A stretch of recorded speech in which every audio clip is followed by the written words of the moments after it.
ఓం సదాశివసమారంభాం వ్యాసశంకరమధ్యమాం అస్మదాచార్యపర్యంతాం వందే గురుపరంపరాం. జ్యోతిషశాస్త్రాన్ని భావితరాల వారికి ప్రసాదించిన ఋషుల యొక్క పాదపద్మాలకి నమస్కారం చేసుకుంటూ, అలాగే నాకు ఈ జ్యోతిష విద్యను నేర్పిన గురువర్యులు జ్యోతిష బ్రహ్మ కీర్తిశేషులు శ్రీ ఏరంకి సూర్యనారాయణమూర్తి గారు, సూర్యశ్రీ దైవజ్ఞ గారి యొక్క పాదపద్మాలకి నమస్కారం చేసుకుంటూ, ఓం శ్రీ మహాగణాధిపతే నమః, శ్రీ గురుభ్యో నమః, హరి ఓం. వీక్షకులందరికీ నమస్కారం. సెప్టెంబర్ నెల 1వ తారీఖు లగాయతు 7వ తారీఖు శనివారం వరకు ఉండేటువంటి గ్రహగతుల ఆధారంగా ద్వాదశ రాశుల వారికి ఈ వారం ఏ విధమైనటువంటి శుభాశుభ ఫలితాలు కలగబోతున్నా తెలుసుకుందాం. అందులో భాగంగా ఈ వారంలో ఉండేటువంటి గ్రహగతులు గమనిద్దాం. ఈ వారంలో గురుగ్రహం వృషభ రాశి యందు సంచరిస్తూ ఉండగా, కుజుడు మిథున రాశి యందు, సింహమందు రవి బుధుల యొక్క సంచారము, కన్యారాశి యందు శుక్రకేతువులు, అలాగే కుంభమందు వక్రించినటువంటి శనేశ్వరుడు, మీనమందు రాహువు, అలాగే ఈ వారంలో చంద్రుడు కర్కాటక సింహ కన్యా రాశులు యందు సంక్రమణం చేయబోతూ ఉన్నారు. ఇటువంటి పరిస్థితుల్లో ద్వాదశ రాశుల వారికి ఏ విధమైనటువంటి ఫలితాలు కలగబోతున్నా తెలుసుకుందాం. అందులో భాగంగా మొదటిది మేషరాశి. మేషరాశి వారికి ఈ వారం సాధారణమైనటువంటి గ్రహస్థితి గోచరిస్తూ ఉన్నది.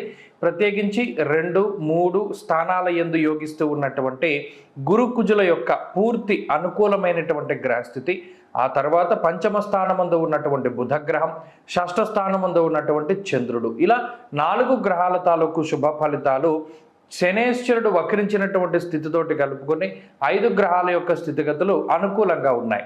ఈ అనుకూలమైనటువంటి స్థితిగతుల వల్ల ఆర్థిక పరిస్థితులలో ఎదుగుదల గోచరిస్తూ ఉన్నది. వృత్తి ఉద్యోగ వ్యాపారాలలో నిలకడ అనేటువంటిది గమనిస్తూ ఉండొచ్చు.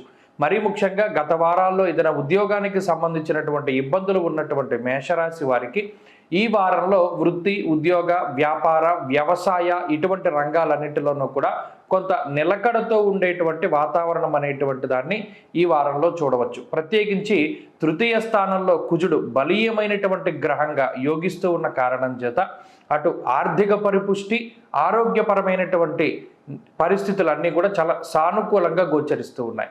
దీనితో పాటుగా అటు తోబుట్టువులకి సంబంధించినటువంటి విషయాలు, అన్నదమ్ములు అక్కచెల్లెళ్ళకి సంబంధించి, అలాగే వంశపారంపర్యంగా వస్తున్నటువంటి ఆస్తిపాస్తులు, ఇటువంటి వాటి పట్ల ఈ రాశి వారికి చాలా అనుకూలమైనటువంటి పరిస్థితులు ఈ వారంలో గోచరిస్తూ ఉన్నాయి. అంతేకాక ప్రభుత్వ పరంగా, ప్రభుత్వ ఉద్యోగస్తుల పరంగా ఏదైనా చిన్నపాటి సమస్యలు ఉన్నా కూడా అవన్నీ సద్దుమణిగేటువంటి విధంగా ఈ వారం గ్రహస్థితి గోచరిస్తూ ఉన్నది. అంతేకాక ఈ తృతీయంలో ఉండేటువంటి కుజుడు చంద్రబలం ఉండడం, పంచమంలో బుధుడు ఉండడం, బలీయమైనటువంటి ఈ ఉపచయ కోణస్థానాల్లో ఉండేటువంటి గ్రహాల కారణం చేత లౌకికమైనటువంటి వ్యవహారాల్లో విజయాన్ని సాధించగలుగుతారు. భూ సంబంధమైనటువంటి ఏదైనా ఇబ్బందులు అమ్మకాల కొనుగోలులో ఉంటే అవన్నీ కూడా ఒక కొలిక్కి వస్తాయి. న్యాయస్థాన సంబంధమైనటువంటి విషయాల్లో గెలుపు అనేటువంటిది కనబడుతూ ఉన్నది. అలాగే సంతానపూర్వకమైనటువంటి ఇబ్బందులన్నీ కూడా తగ్గుముఖం పడతాయి. మరీ ముఖ్యంగా వస్తువులు, ఆభరణాలు, వస్త్రాలు, వాహనాలు ఇటువంటి వాటిని కొనుగోలు చేయాలి అనేటువంటి మేషరాశి వారికి ఈ వారం పరిస్థితులన్నీ కూడా సానుకూలంగా అనుకూలించేటువంటి పరిస్థితులు గోచరిస్తూ ఉన్నాయి. దీనితో పాటుగా విద్యార్థులకి ఈ వారం గ్రహస్థితి చాలా ఉన్నతంగా ఉంటుంది. ఉద్యోగ వ్యాపారాదులు చేసుకునేటువంటి వారందరూ కూడా లాభపడడానికి అవకాశం ఉంటుంది. ప్రత్యేకించి వ్యయరాహు యొక్క దోషం వల్ల ఎవరైతే క్రీడాకారులు ఉన్నారో వారికి కొంత ఏకాగ్రత లోపము, తత్ఫలితంగా అనుకున్నటువంటి స్థాయిలో విజయాలు లభించకపోవడం అనేటువంటిది కనబడుతూ ఉన్నది. అలాగే ఆరోగ్యం పట్ల కించిత్ శ్రద్ధ వహించాలి. మరీ ముఖ్యంగా బుధ గురువారాల్లో ప్రయాణాలు చేసేటప్పుడు జాగ్రత్తలు తీసుకోవాలి. స్త్రీలకు ప్రత్యేకించి ఈ గ్రహస్థితి కొంత బలీయమైనటువంటి మానసిక స్థితికి కారణమవుతూ ఉన్నది, ఆరోగ్యాన్ని ప్రసాదిస్తూ ఉంటుంది. మేషరాశి వారు ఈ వారంలో మరింత అనుకూలమైనటువంటి ఫలితాలని సాధించడానికై వ్యయరాహు యొక్క దోష నిమిత్తార్థమై అమ్మవారి యొక్క ఆరాధన చేస్తూ ఉండడం, మరీ ముఖ్యంగా ప్రతి శుక్రవారం నాడు ఆదివారం వచ్చేటువంటి రాహుకాల సమయాల్లో దీపారాధన చేస్తూ దేవీ ఖడ్గమాల స్తోత్రాన్ని పఠిస్తూ ఉండడం చెప్పదగినటువంటి సూచన.